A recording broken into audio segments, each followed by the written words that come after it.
All right, so here we are today with one of my personal favorite YouTubers, Steve, aka Junk Drummer TV personality. So I've got a bunch of questions for you, Steve. How are you doing? Pretty good. Again, I'd like to thank you for being patient with me. I've put this interview off a couple times on you. I've been super busy, so yeah, I'm honored that you would have me on, sir. Yeah, I'm thrilled to have you. I have to tell you quick before we get started here, and I'm not blowing smoke up your ass here, but you're the reason that I started doing more on YouTube in terms of reaction videos, and then finally more lessons. You're not the sole reason, but you're part of it, because I was inspired by your reaction videos to do some of the exact same thing myself. So you're an inspiring individual. Well, thank you, man. That makes me feel really good. If you can inspire anyone to do something positive, you've done a good thing that day. I remember you from my comment section early. You're drum teacher 43, right? Yeah, that's right. You know, I pretty much read all the comments. I guess I missed some. There for a while, I had the notifications excuse me, turned off. But yeah, I definitely remember, and I'm pretty sure I responded to you in my comment section back in the day, and still do. Yeah, you did. So yeah, man, you know, I was inspired by other YouTubers as well. The reason I started my channel was Rebecca, vocal athlete, who's this wonderful. She showed up on my feed one day. The algorithmic gods decided I should see this video, and she's a drum. She calls herself a vocal coach. The vocal coach reacts is another very big genre in YouTube. It was her and a cat named, and I never get his name right. I've DM'd him before. I've talked to Rebecca, vocal athlete. I've DM'd. His name's Tristan Paradis or Paredes. Those are the two people that I watch, and I was like, well, I mean, I'm a drum teacher, and I do very similar to what I do in my videos with my students anyway. So my very first video, which was Neil Peart doing Tom Sawyer, I'm sure, I think it was, yeah. And I did that whole intro, and I did the same thing. It was Rebecca, vocal athlete, and Tristan Paradis was the ones that inspired me to do that. So if I can do that to someone else, man, that fucking makes me feel good. Yeah, that's awesome. You just answered my first question, because I was going to ask you what motivated you to start a YouTube channel and doing what you're doing. Well, it was that, and then the last band that I was in, I try to stay anonymous. I know that sounds silly as a YouTuber trying to stay anonymous, but that band is on my channel. You'll see performances of that band. We came off the road after like 6 years of just hitting it hard, being gone for weeks at a time, weekends at a time, and I had nothing to do. I was still playing in other bands, and still play in other bands, but bands that don't really tour anymore. And I was just trying to, pass the time, I guess. I love YouTube. I run my waifu crazy with putting YouTube on the TV when she's watching something else. I love the platform. I love the app. It's democratized content making, man. Like, one of my favorite things to watch on YouTube is this guy who takes apart wristwatches and fixes wristwatches. I've watched fucking 25 of those videos since I found him. Yeah.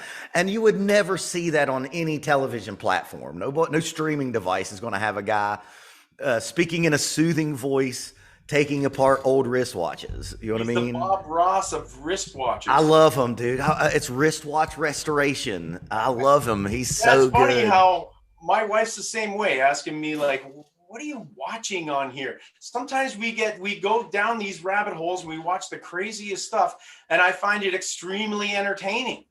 And it's content that would never be made by a studio, because they would never even think that there's a audience for this. This wristwatch restorations has 50, 60 million views, and there's not that many watchmakers that are giving those views. And it's the same thing with my channel.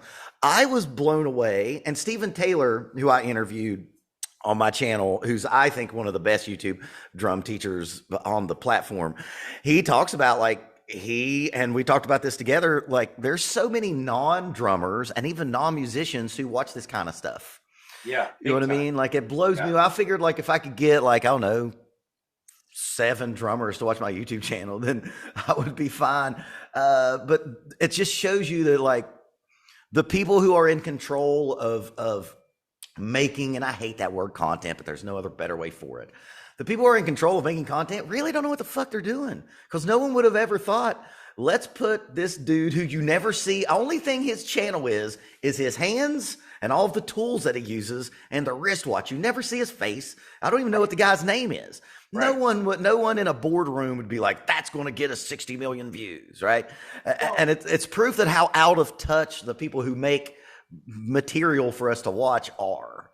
Sure. What keeps you going on your channel? Because I remember about 8 months ago, and I've seen all of your videos, by the way. I've watched them all. I find you're going to laugh, but I find I put your videos on. I'm not always watching them, but I'm listening to them, because sometimes your rants are top-notch rants. Top-notch. My 2 favorite videos of yours, and then I'm going to continue with my question. Number 1 favorite is your Danny Carey Numa, which I also have a Danny Carey Numa reaction video as well. But you know what, man? You're just so much better at the rant. You're so much better at going off into your own little world where you're just talking, and it's not scripted. You just go off and you say what's on your mind, and I love it. The other one is, the second video is my favorite of yours, is the one where you actually take people's comments that are really negative comments and you sort of respond to them in a certain way. So bad comments that you've read, because we all get those. We all get those haters. And, so tell me about what you feel about your comments and these kind of people that comment on your channel. Oh man, that's a familial trait. Those sometimes can sound unhinged rants. That comes straight from Steve Sr. It is that is in my family. Like when we get passionate about something, we talk with our hands and we go on rants. My waifu, if my waifu was here, she would tell you that she's heard many of those rants over the years. The Numa, is it the one where I talk about how like no one else is really playing drums except Danny Carey? Like, is he the greatest? Like, yeah, man, the thing about Danny Carey, and it's one of the reasons I think doing these videos, I've learned a lot about my listening habits and how I approach music in general, because I never realized that one of the reasons I love Danny Carey so much is the same reason that I love bluegrass. And I know you're Canadian. I don't know if you know what I mean by bluegrass music. Yeah. I can listen to, because as a drum teacher, you know this, when you listen to any kind of music that has drums in it, your analytical mind goes off and you're not. Sometimes we don't get to see the forest for the trees because we're like, well, what are they doing? What's the hi-hat doing? Where's the snare drum placement? With Danny Carey, I can just be like, fuck it, I have no clue what he's doing. So I can just listen to it like, my mom would, because she doesn't know anything about drums. And that's one of the things I think I love about Danny Carey, and probably Meshuggah as well, of Thomas Hockey. Which through my comment section, I now know how to say his name. And that's the reason why I listen to bluegrass, because there's no drums in it. I can just listen to it like a non-musician who's just enjoying a piece of art. And I think that's one of the reasons I love Danny Carey. And then the mean comments thing, dude, the kind of abuse YouTubers get. And if you take that shit, and I think that, I'm 45 next month. If I were a younger person, man, I would take a lot of that shit to heart. I think I've only really ever been upset like twice, maybe. And I did both of them on those comments, on those Read Means Comments episodes. I'm trying to be entertaining. I'm trying to be funny, and I'm self-deprecating. I'm from the South. It's in our DNA to self-deprecate. So those are really fun, but those videos have fucked me, because now I don't really get many mean comments, because I think people now know that they're going to end it, because I say their name. I say, fucking. Yeah, you call them out. Paul from Wichita says I'm Yeah. fucking a bald And asshole. then other people are attacking him. Yeah. Well, hey man, Backing it's you up. the democratization of YouTube. You can say anything you want to, and I can too. Those videos do pretty well for me, and people seem to enjoy them. I think, man, since I did the third one, which I really torched the dude at the very end. Really torched him on the end. I haven't got many of them. I've got very few mean comments since Well, that I can one. remember you doing a Lars reaction, and of Oh course you're God. dragging Lars through the mud, because who doesn't? I'm going to get it right now for dragging Lars through the mud. And you always say that. I know I'm going to get it in the comments, but I still got to say it. And I agree 100%. Sometimes you got to say what everybody knows is true. They don't want to hear it, but they know it's true. It's a meme at this point. Everyone knows Lars is not good. He's not. He used to be. He used to be He. his first two albums. There's interviews of him saying that he doesn't practice enough.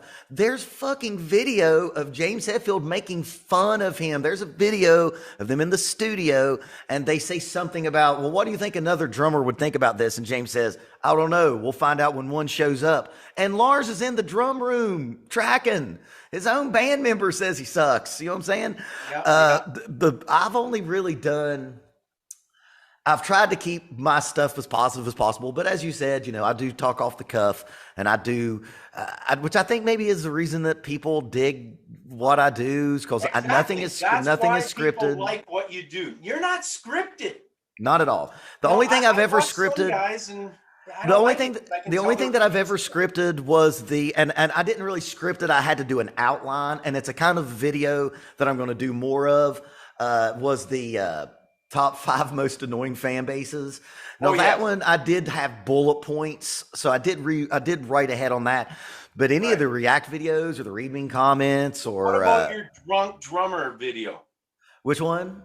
The one where all the drunk drummers, where the guys were hammered and they were playing. No, man! I just got a buzz on and turned the video on because I'd never seen it before, and like that was still around, like kind of the ass end of the lockdown for America, anyway. So that's when we were all stuck in our fucking houses, just drinking too much. So I just got a bit of a buzz, and because I know a lot of children watch my videos and students, I try not to glorify any of that. But yeah, I just got drunk and started watching other drunk drummers falling down. And I've had, when I tell students I have this channel, I've had a few students like, is it Drunk Drummer TV? Like, no, it's Drunk Drummer TV. But yeah, that was a good one, man. There was that dude just straight fell off the drum stool. And I have one or two,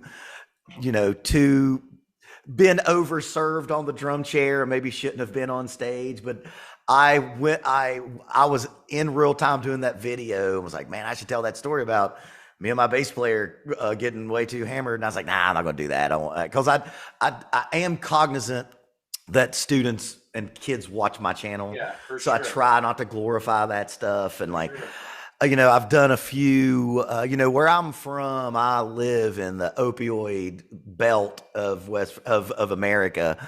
And, drug addiction has touched my life far too often. I'll give you one. Like, I did the Beatles. I reviewed the first 2 Beatles documentary, on Disney.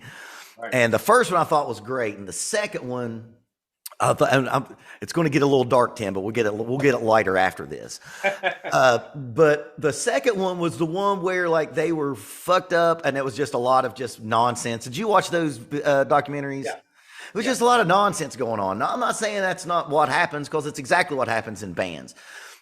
But that shit doesn't need to be out there. It's something that really soured me on that documentary. I'll be honest, I haven't watched the third one because of the second one. And I was pretty critical of it. Again, just being honest and shooting from the hip. And it's because we know at that time that John Lennon was definitely on heroin. We know for a fact that he was on heroin at that time. And man, unfortunately, I know what that fucking sounds like. I know what that sounds like. Not because I've ever been on it, because I haven't. But I've lost a lot of friends for someone as young as I am. And I did that video and I got a lot of shit from people who don't understand that life and don't understand that world. And if you're a musician, if you've been a musician, especially if you're like in the original music scene, it's cracked, broken, creative lunatics, and that's somehow how they cope. And I did that video, and I said to the producers of that video, shame on you for putting this out, because John Lennon's not here to defend himself. You know what I mean? Yeah. And I got a lot of hate in the comment section. Oh, you don't understand. Like, motherfucker, I understand. 2 days later, one of my best friends died of an opioid overdose. You know what I mean? And that was the reason I was so harsh on that, because those things, we know they exist, but I think it could glorify. Because I mean, it's the Beatles. Anything that the Beatles are seen, they're going to be glorified. You know what I mean? They're the biggest band that's ever existed. And I just thought that it didn't need to happen. And too many people who enjoyed seeing behind that curtain thought that it was like, I think like cute and like, oh, fun. We get to see them being, drugged out lunatics. And I'm not, and let me say this, I'll always say this when I talk about this subject. I'm no angel. I do not have a halo. I'm not going to sit here and feel like and be a hypocrite, but I've never done any opioids in my life. That's one I will say. But then, like I said, I did that video. I got a lot of hate on that one. And then 2 days later, one of my best friends, who's another drummer, was in a band called Byzantine, who was actually at one year, I don't know what year, they were number 10 on Much Music's top 10 best metal songs of the year. So they were a big band. You know what I mean? Is Much Music still a thing in Canada? Not as much. No. Because that was kind of like your old MTV, right? Yeah, it's not. I don't even think it exists anymore. I haven't seen it for a long time, but it was huge back in the day, though. Yeah, and when it was huge, this band Byzantine, they were actually on it, so it wasn't just like some metal band down the street. And maybe that, and those, I've always, because I'm a drum teacher in my real life, when I leave here, I got to go to my studio in a music store and teach. I'm always aware that, we are, man, I don't want to say role models, but we're influential. You know what I mean? If like, I smoked weed for the first time because I knew Jimi Hendrix did. You know what I mean? So I don't ever want to be that guy that influences somebody like that. And man, going back to the negativity, man, it breeds it. I've done 3 or 4 what you could call negative videos. I've done the Lars video, the legendary Lars video. I've done Trashing Whiplash, which I still stand behind it being a fucking garbage movie. I've done the top 5 annoying fan bases. And I think that's about it. But man, that's where most of the hate comes from. The hate breeds it. But man, with the Lars, I was just being honest. Like I was watching, like I had a student who went and just saw another Canadian, Justin Bieber in concert. She paid $450 to see Justin Bieber in concert. Imagine that, $450 to see the Biebs. If you pay the kind of money that you pay to see Metallica, motherfucker, you should be practiced. You should play this shit right. And he doesn't. Yeah. And I think it's disrespectful. He's so bad. It now borders on disrespect to your fans. Fan base. They want to hear the album. You're right. I agree. I just bought tickets to Porcupine Tree. Oh, and nice. I know I won't be disappointed watching Gavin Harrison. Are you kidding me? He's going to kill it. I can't wait to see him play. I want to do a hot take on Tim's channel. Look, man, Rush should never play again. Rush should never ever play again. Totally, not with Neil gone. It can't happen. No. But if it did, and it shouldn't, Gavin Harrison would be the guy. I think it should never happen, and it won't happen because I know that Getty and Alex. I actually know for a fact because I have a friend who fucking talks to them every day, who works for them. They'll never play again like that. But if they did, it would be Gavin Harrison. He is the closest prog guy that plays like Neil, in my opinion, where he's still musical. Man, I love the Gavin video I did. That's something else about this channel is like I've learned about a lot of drummers, and I get a lot of stuff like when I did like when I do someone's favorite band and they can't believe that I've not heard of it. Yes. There's so much music. God damn, there's so much music Yeah, there's every so much. day. It's hard to know everybody. You know what I mean? And Gavin Harrison was one that I discovered from my, how do you do it? Comment section that says, Yeah. please check this out. And you do. Gavin Harrison, he's just the Goldilocks of prog drummers. It's just right. It's not too hot. It's not too cold. He become one of my favorites. He's still musical. He still has all those crazy chops. He can play all the, over the top stuff, but it's still a musical thing. So of course, Rush should never play again. But if they did, it should be Gavin Harrison. Because that's, I'm in a few Rush groups on Facebook. So that's constantly, people putting up posts. And everybody says Danny Carey, and there's, maybe. And unfortunately, up until a few weeks ago, Taylor Hawkins always showed up because he actually has played with Rush. One of, 3 drummers that ever played with Rush was fucking John Rutsey. Is that his name? Yeah, John Rutsey, the original drummer. Right. Neil and Taylor is only 3 drummers that ever played with Rush. So yeah, that's my hot take on Gavin. That would be the closest we have come to Neil. Okay. So in terms of your actual channel, tell me something that you experienced either while you were filming or someone commenting, or just something related to your channel that you thought was really, really funny, like a really funny moment you experienced in your YouTube journey. Maybe when you got monetized or something. Okay. Because I never thought that the channel would get as big as it has, and it's not huge. I've almost got 40,000 subs. It's not gigantic, but it's far exceeded what I ever thought that I'd be able to pull off. I did a Halloween video, and I try to still do this, try to do theme videos, because just trying to do something that no one else does. Like I've done videos for Christmas songs. I dress up like Santa Claus. And I did my first Halloween video, and I had played a gig with my band, and I wore a pink Care Bear onesie. And I didn't, right. And I've played a gig in it, man. That shit's hot, man. Playing in a onesie burns you up, man. Play like 2 hours in a pink Care Bear onesie. Actually, I think it's Share Bear is the Care Bear that I have. And I was like, okay, I'm going to do Thriller by Jonathan Moffat, right? What's more Halloween than fucking Thriller? Yeah. So I wear a pink Care Bear onesie, and this is back when my channel was really small. I'm pretty sure I had under 10,000 subs at the time. I may have had 1 million views. Fucking Jonathan Moffat sees it, tweets it, comments on it. So now that video has like 400,000 views, and they're like 400. And again, I have no shames. I don't really care.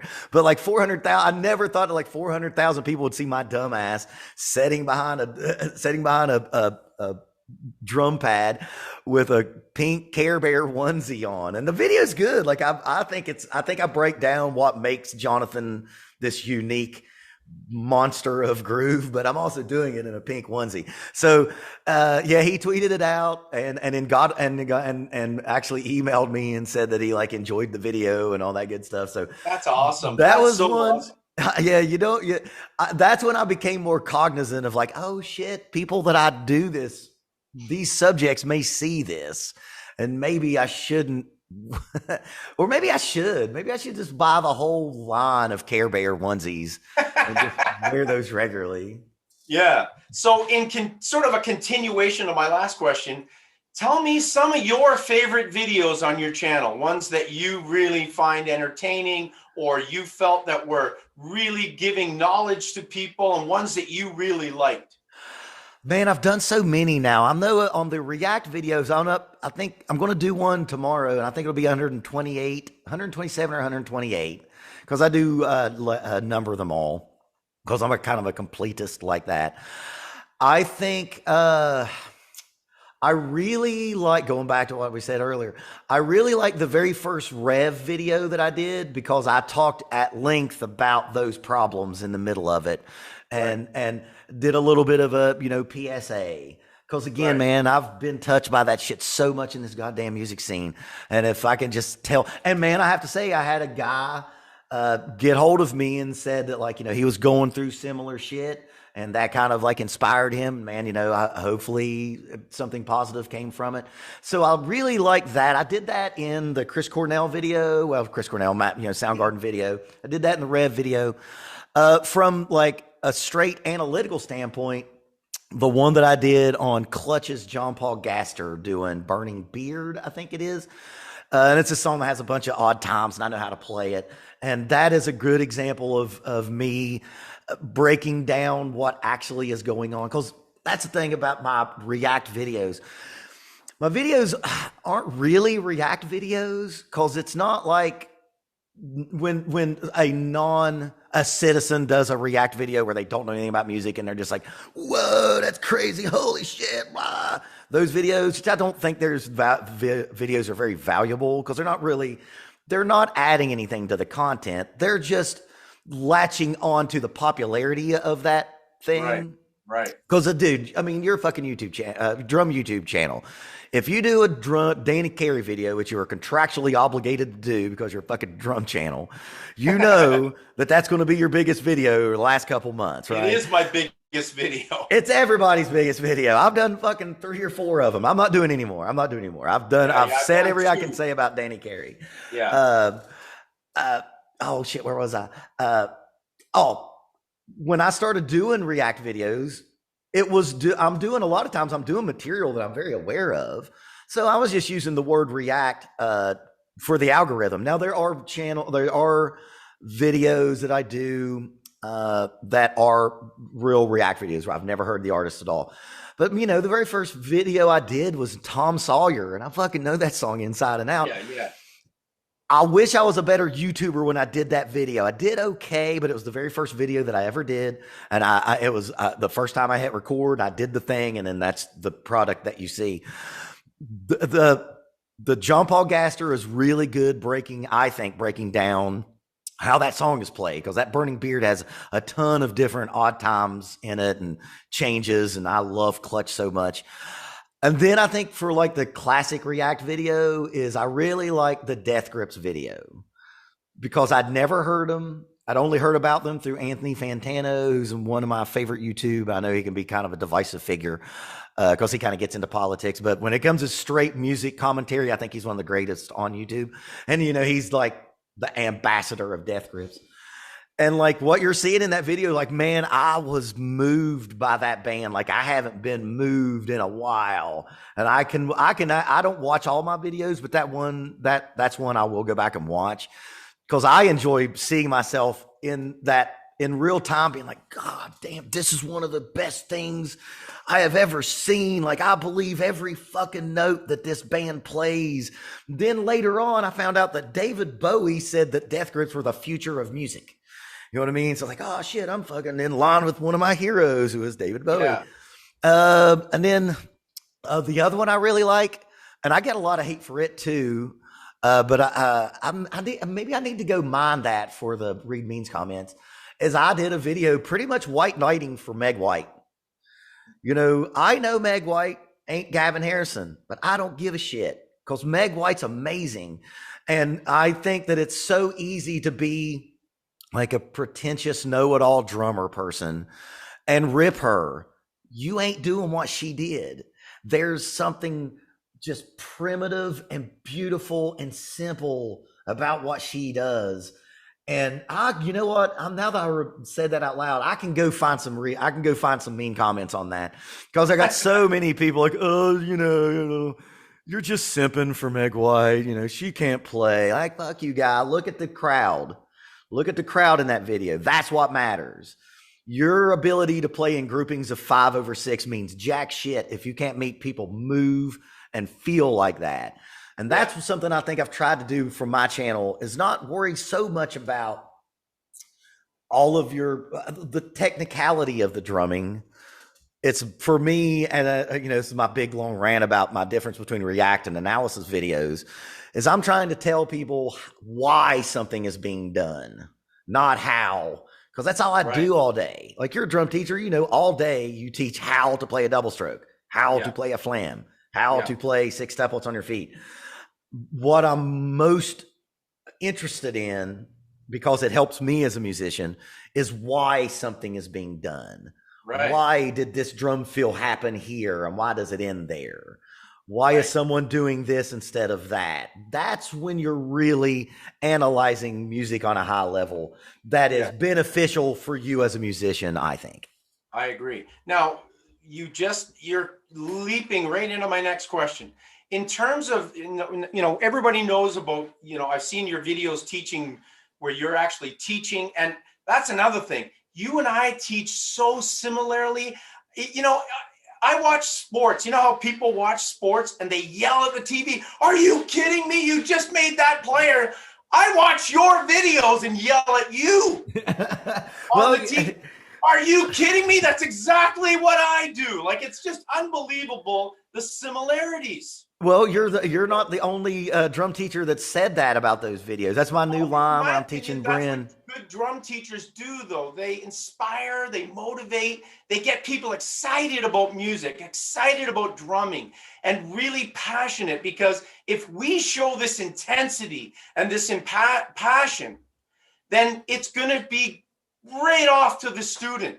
And people around you, not even just a student, when people talk to me about music, they always say, man, wow, you're an intense guy. You totally change. You brighten right up. You're talking about music. We got a different person here. And that's how I see you. You're so passionate, and I can see you really want this kid to learn, or your adult student, or whatever. And that's very admirable. I don't like these teachers. Yeah, whatever. Yeah, I taught them how to play an AC/DC groove, whatever. I've been teaching drums for 38 years, and every lesson I try to make it special for each and every student, and I think you do the same. Well, that's why you've been able to do it for 38 years, man. If you've been doing it for 38 years and say, I do it at home online, like this is my setup, my online teaching setup. And then I have a studio and a music store that I've taught at for 15 years. Unfortunately, the pandemic killed my other studio that I had and the other music store that was about an hour away from where I live, which I don't really mind not doing that hour drive anymore. But you've seen all those musicians that think they're going to be a teacher and come and go, and they last for 6 months or they last for a year. I tell this story all the time, man. This is a guitar player that I used to play with. I got him a job with me where I'm at, and he's goddamn one of the best guitar players in the world. He's the fucking worst teacher ever. He was so bad. I would listen to him outside of his studio, like, man, this man's not making a connection. I don't even know if this guy knows the kid's name.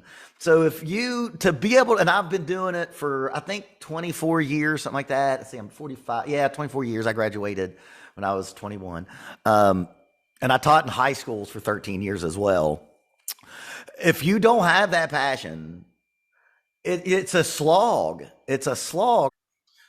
So yeah, we had some technical difficulties there. Tim's back with us. So what I was saying when you kind of glitched out there was, you've been doing it for 38 years. If you don't love it, you ain't going to do it that long. And as I'll reiterate, because I think you were gone when I said it. I know the best musicians in the world who fucking hate teaching, who have got music degrees, who have been taught by great professors of the music world and hate it. And man, you got to like it. The biggest mistake that musicians make is they think that it's an easy way to make cash. And it kind of is if you love it. Man, I don't feel like I've worked in fucking 25 years or however long I've been doing this shit. And again, I taught high school for 13 years as well because I love doing it. If you don't have that passion to fire, and I'll be honest, sometimes I just want to not do that, but that's just like any other job, Yeah. But you're being paid, and I get paid pretty damn well to do it. So I also come from like a very blue collar background. I come from coal country in America, so it's like these people who do dangerous, back-breaking work. And like, if I feel like if I can work like a third as hard as they are, sitting in my chair, talking about shit that I like, I should at least be able to work as hard as those people do. You know what I mean? And if you have that kind of work ethic, so yeah, man, you've been a teacher for 38 years, and that can only happen because you have repeat business. I bet you've had brothers and sisters. You had the oldest one, and you had the youngest one after. That can only happen if you're good at this. because not a lot of people are good at this. And I've seen the best musicians be bad at it.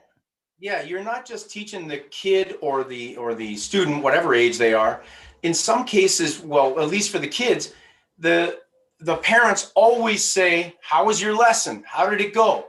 If the kid says, "It was awesome. I learned this, I learned that, we did this, we did that, we talked about this, we talked about that," then the parents have a good feeling that they're spending their money wisely. The kid's having a good time, because I've taught kids where I spent 5 years just teaching them how to play Boots and Cats. And that was it. That was as far as they got. Maybe a little "We Will Rock You," maybe a little Heartbeat Groove, and that's it. That is it. Maybe I taught them how to play a surf groove, and that's it. But they still enjoyed just the conversation, just being with me, just watching me play, being around me, listening to the road stories, listening to my knowledge of music over 50 years of drumming and playing in bands my entire life.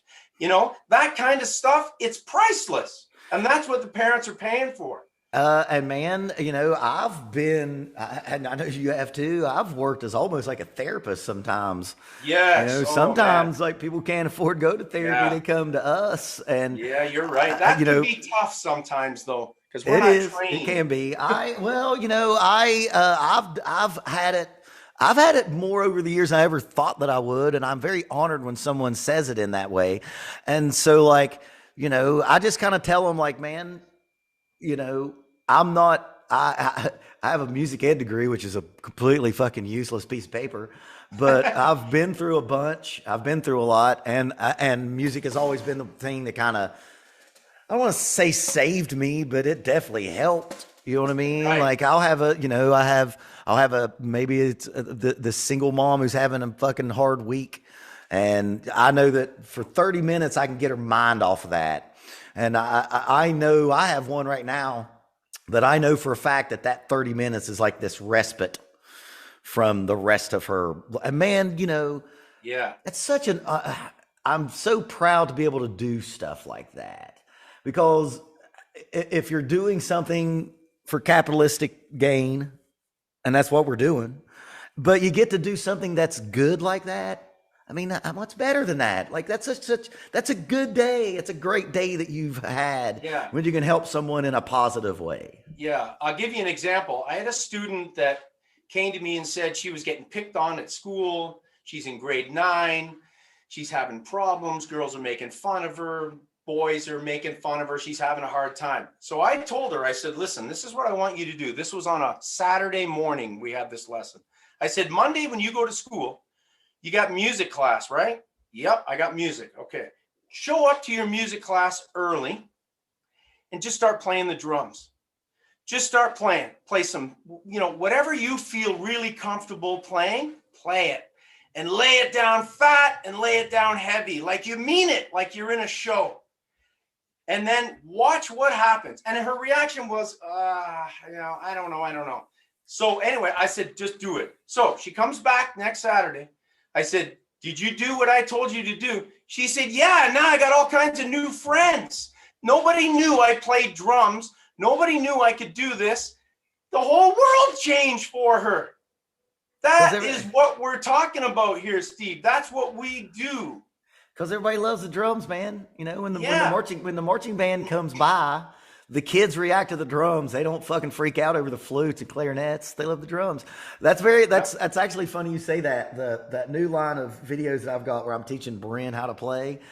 She's actually just moved to a new school, and is the new girl. And she is, and I don't know if she's going to get it in time. We're trying. Because she just started playing. She's only done 5 lessons so far, but she wants to play Seven Nation Army at the talent contest, at the talent show.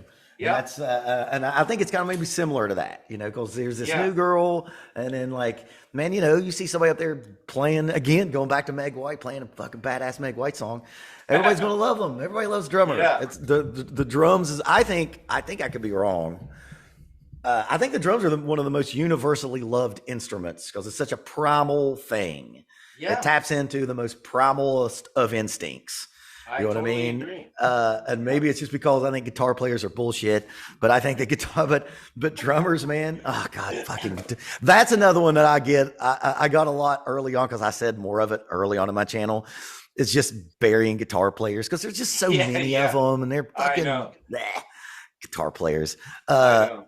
But yeah, people just love the drums, man. It's the most loved Yeah. instrument. You know, like what is everyone when you think of like, do you have the Muppets in Canada, right? Of course, of course. So when you think about like the band, when you think about Dr. Teeth and the whatever they're called, Animal. you think Animal. It's the first fucking person you think about. I have a theory. You're not really a drummer until your wine aunt buys you an Animal shirt for Christmas. Once an ancillary member of your family buys you an Animal shirt, that's when that's your official, you've become a drummer. Well, I just released a video yesterday reacting to Terry Bozzio playing a drum solo, one of his famous ostinato monster kit drum solos. Oh, yeah. And Terry Bozzio was the reason Animal was born. Oh, for real? Jim Henson was watching him perform with Zappa back in the 70s on Saturday Night Live. And Jim Henson said, man, that guy's an animal, shirtless on TV, an animal playing that crazy, those ostinato and those fills around the kit, the stuff that he loves to do, the stuff that put Terry Bozzio on the map. And Jim Henson watched him and said, that guy's an animal. And that's how Animal was born. From watching Terry Bozzio. Frank made so much fun of him all the time. Oh, yeah. I'm a huge Zappa fanatic. I'm a Zappa freak from way back. Little Terry Ted Bozzio. I used to live with a guy who was a producer, and he had a studio, and he is from Chicago, and his job back in the 80s was to bootleg live music. And he's this real tall guy. He's like 6'6", 6'7". And back in the day, you had like little ADAT machines. So he would wear a long jacket, and it would have the ADAT machines in these pockets. And he'd wear a fedora that had 2 microphones attached to it. And then the cable would go down his back. And that was one of his jobs was whoever came to Chicago, he'd bootleg, and that would become a bootleg. And he had some bootlegs of Frank from that era. And there was one where he called him Little Terry Ted, because I think his name's Terry Theodore. And it's like Little Terry Ted Bozzio, who's out there available for all you women, maybe some of you men too.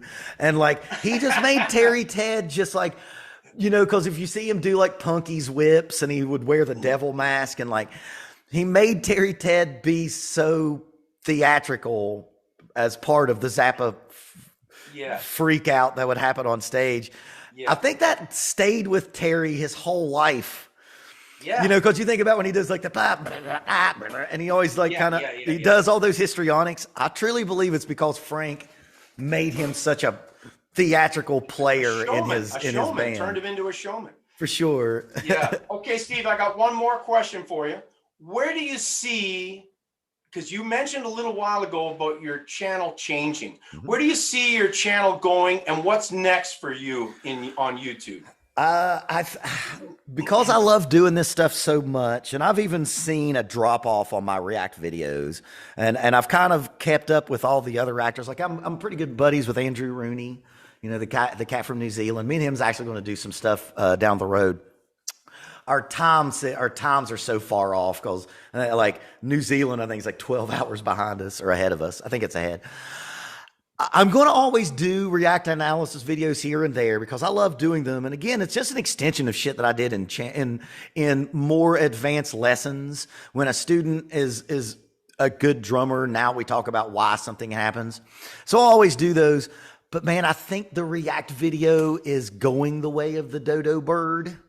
I feel like there's this comedy show by Bo Burnham called Inside. It's on Netflix. I highly, highly recommend it. It's this comedy special. Bo Burnham is a song comedian, and it's him basically doing what he did during the lockdowns, and it's really deep, but he does a video where he reacts to himself, reacting to himself, reacting to himself, and reacting to himself. So it's like 4 layers of reacting. I was like, oh no, he's killed this genre. Yeah, that's this genre crazy. may be dead because he just because again, it's not the videos like we do and Andrew does, and even Garrett, who's a real drummer. Those have value because we're talking about a subject we know about. I'm sorry, the husband and wife sitting on their couch going, man, that Neil Peart plays fast. There's no value in those videos, and they're killing the genre. So I'm always kind of moving along. I'm going to always do those. I started the series with teaching Bryn how to play drums, which has been really fun. She's quite a character. The more I get her to be comfortable on camera, she's going to become a star. I adore that kid. Then I'm going to also start another a video series called What Makes This Song Great, where I'm just going to completely rip off Rick Beato, but I'm only going to do it from a drum standpoint. Because when I started my channel, I lived in a very small townhouse. So I didn't have a drum set. I couldn't do that. And then the house after that was a little bit bigger of a house, but both of my neighbors, I could spit on their house from my window. So I couldn't have a drum set up there. Now I have a 750 square foot studio at my new house. I just moved. Wow. So on the other side of this camera, I actually have my drum set up, and I have all of my drums here, and I can do more with me playing behind the drum set. Now, the thing is about that, I'm not a YouTube shred guy. I'm a song player. I'm not a flashy Luke Holland type. No one's going to come to me on my channel and watch me play fast and play crazy stuff. But what I can do is I can break down songs like Rick Beato does. I'm going to completely rip Rick Beato off. And I'm going to do, the first one I'm going to do on my 3rd anniversary of my channel, which is May 15th, is I'm going to do a Holiday by Green Day. I think that's one of the most perfectly recorded, written drum parts ever. And I think people don't give Trey Cool enough credit because his name's Trey Cool, maybe. And it's going to be me behind the drum set, going through the song. It's going to get copyright claim like every fucking else thing that I do. Yeah. But I'm going to break down how it's done. I'm going to do more of that kind of stuff. I'm going to do more commentary. I've got a commentary video coming down the road that's going to be a little negative, but it's something that I feel passionately enough to make a video about. And I'm going to do more stuff like that. I'm going to always do the analysis videos, but I want them to be more like an event, like, oh shit, he's doing one. Like when I did Nico, I'd waited to do Nico for a while just because I knew once I did Nico, it was going to do really well. Because I love Nico. Me too. I love Nico. He's the man. I love him. He is the man. So I'll always do that stuff. But yeah, I'm going to do more with me setting down behind the drum set and just try to do better. Just try to do better and be better. Always trying to improve. Right. This, the more you do these videos, it's just like playing drums. The more you do it, the better you get at it. Yeah, the better you get. Yeah. And one thing that kills me is some of my most popular videos was back when I don't think I was very good at it. I'm better at it now. I know that if I sat down, I can make something that's good. Yeah. Man, I can tell you that like the last video I made at my old house before we moved here was I did Vlad. I'm not even going to attempt his last name from Ginger. Man, that video sucks. God, it's bad. It's so bad. And it did well. It did really well. And it's goddamn terrible. It's worse strange. Video. You don't know. You just don't know. You put something out there, you don't know. You could think you got a Picasso and it does nothing. Then you put something out, you think it's crap. It blows up. Yep. You just don't know. Yeah. Like one that I did, I thought was really good and it didn't do very well, was when Danny Carey did Anthem. And it was him with Geddy Lee, or shit, not Geddy Lee, goddammit. Les Claypool, the singer for Coheed and Cambria. I can't remember who else. It was one of those quarantine jams that was going on during the lockdown. And I did that video. It's like, man, here's Danny Carey video, going to make some money this week. Yeah. And that video did nothing. And I did a really good job on that because Danny's killing that. Like Danny's just built to play that song. And Anthem is one of my favorite Rush songs too. Yeah. But yeah, you just never know. And that's, You just never know. I never thought that me making fun of Lars Ulrich was going to do 300,000 views. I didn't know that me in a fucking pink onesie was going to be seen by the guy that I'm doing the video of. And you just never know. And that's why YouTube is such a valuable platform. Because like I said, going back to the very beginning of it, who knew that wristwatch restoration was going to be such a good fucking YouTube channel? Well, let me say, Steve, from drum teacher / drummer to drummer, I mean, I've been playing my whole life. I know you've been playing a long time. And also from a fan perspective as well, because I'm a fan. Keep doing what you're doing, man. And don't let those commenters drag you down. Even if they do, make a video about it and make some damn money out of it. Yep. I made a lot of money off of making fun of people who made fun of me. But yeah, Tim, man, thank you for coming on, for having me come on. Thank you. Man, that makes me feel good. You know, you've made my day that I will go along. I got to go teach and I got to go play in Dart League afterwards.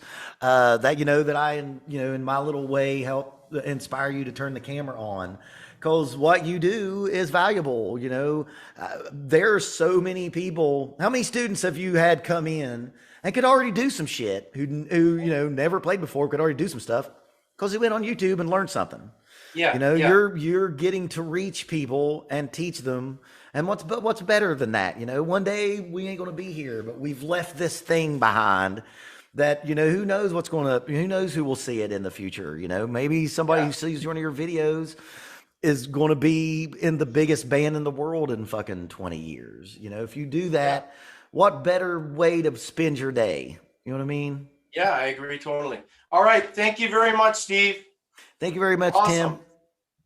Talk to you again soon. We'll have to collaborate down the road sometime. I was thinking drum that teachers react. we should do that. Absolutely. We're going to do, when we're offline, we'll figure out how to do that. Okay. See you later. Thank you, Tim. See ya.